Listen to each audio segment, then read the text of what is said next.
How's it going, everybody? My name is John and we are back with another video, and today we're going to be talking about my expectations / predictions for the new upcoming Nas and DJ Premier album.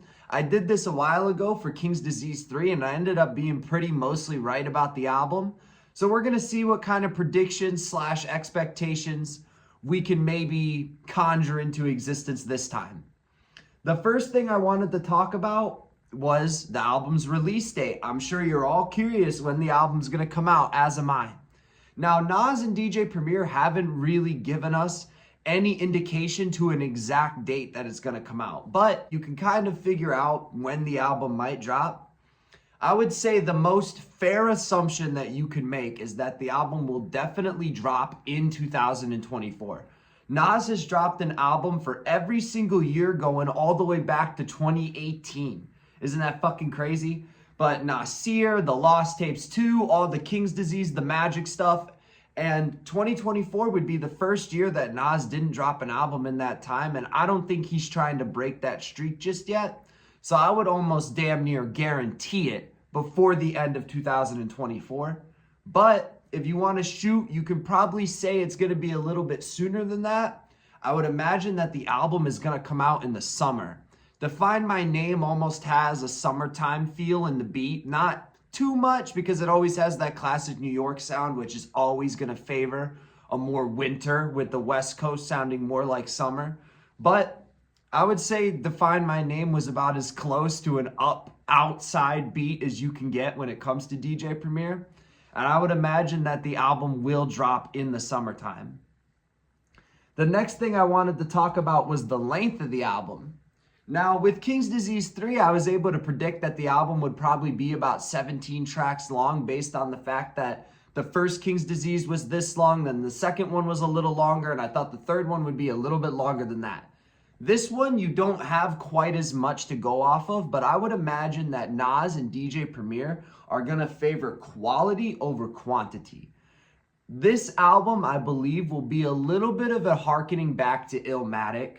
Now, DJ Premier didn't exclusively produce Illmatic, but he produced some of the main songs on it, such as NY State of Mind, Memory Lane, Represent. I think that they'll try to harken back to Illmatic a little bit, maybe by keeping the album, I would say, to about a max of 12, 13 tracks. I wouldn't expect it to go longer than that. The next thing I want to touch up on are the possible features that will be on the record. I don't think you should expect too many features. Like I said, harkening back to Illmatic, I have a feeling it will mostly be just Nas showing his lyrical prowess, which he clearly does have. I heard people talking about Define My Name in a negative way. None of that negativity actually went towards Nas. It was mostly towards Primo for not conjuring up a beat that was quite on the caliber as some of the classics.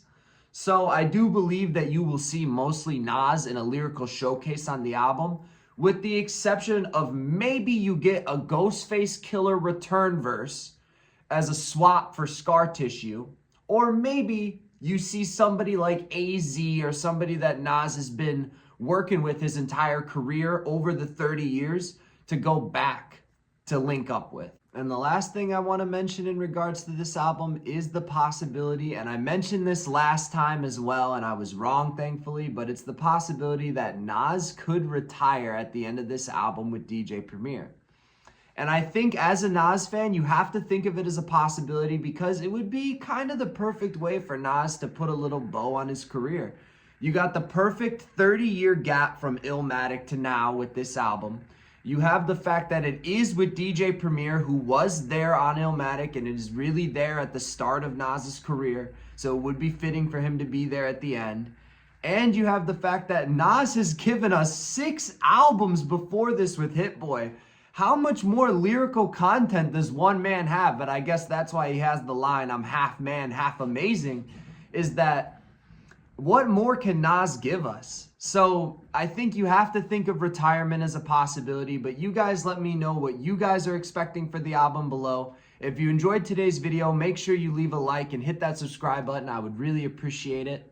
And I will see you all in the next one. Peace out. I hope Nas don't retire.